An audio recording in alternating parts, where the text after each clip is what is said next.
Hi and welcome to All My Bubbles. I decided I would do a voiceover on this video because I couldn't find my clip-on mic. So for my first one, you're getting a bit of a sped up video and a voiceover. So what's going on here? I've already weighed out all my ingredients. So I've got my coconut milk based lye solution that I've just mixed in with my oils. The oils that I use in my soaps are olive oil, coconut oil, palm oil, sweet almond oil and castor oil. Sometimes I put a bit of kaolin clay or something like that in. This time I definitely didn't. So what I've just done here is split my soap batch into 2 different parts so that I can mix in some colours, and then just the last little bit that's left over will be piped on the top of the soap, just to provide a little bit of pretty interest on top.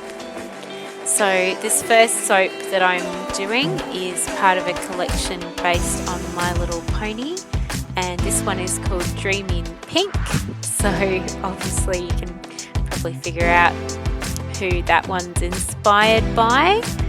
The fragrance oil, which is what you can see me pouring there, is strawberry champagne. So it's a really sweet, really lovely strawberry scent. And I use micas to colour my soaps. So I get all of my micas from My Mica Obsession. They're pretty good with their colour selection. The lady that owns it is really lovely, very easy to communicate with.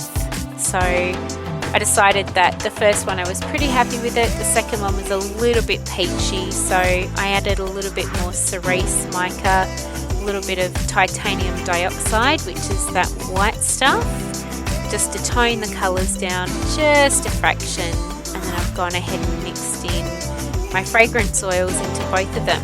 So I've just grabbed the soap mould, and what you're seeing there is I'm going to start doing something called a drop swirl, which is where you just swirl in the colours together, and it ends up looking quite pretty afterwards. So yeah, you'll see right now at the moment I've just put in a bit more of that darker pink, and some of the peachier pink's going to go in again. So just generally goes in lines. The soap was starting to set up a little bit on me here, so I had to move a little bit faster than I was expecting.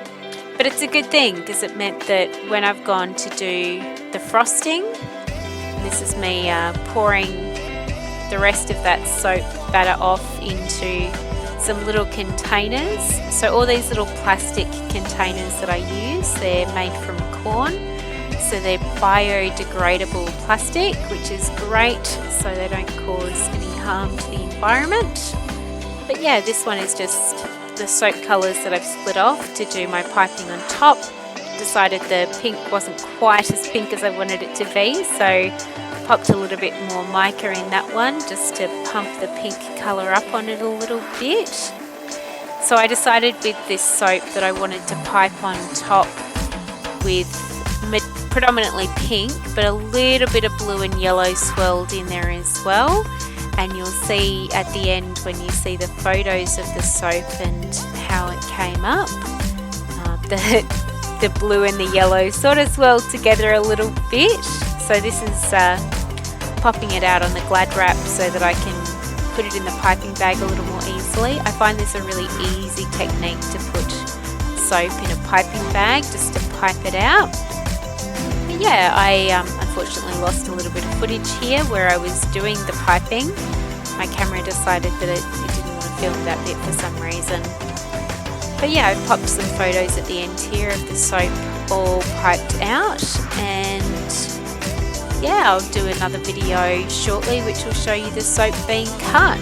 But thank you very much for coming along for my first video. Here it is, the lovely sparkly top of the soap. I love a little bit of glitter in there. So please leave any comments, please subscribe, click the notification button, all that jazz, and I'll catch you in the next video.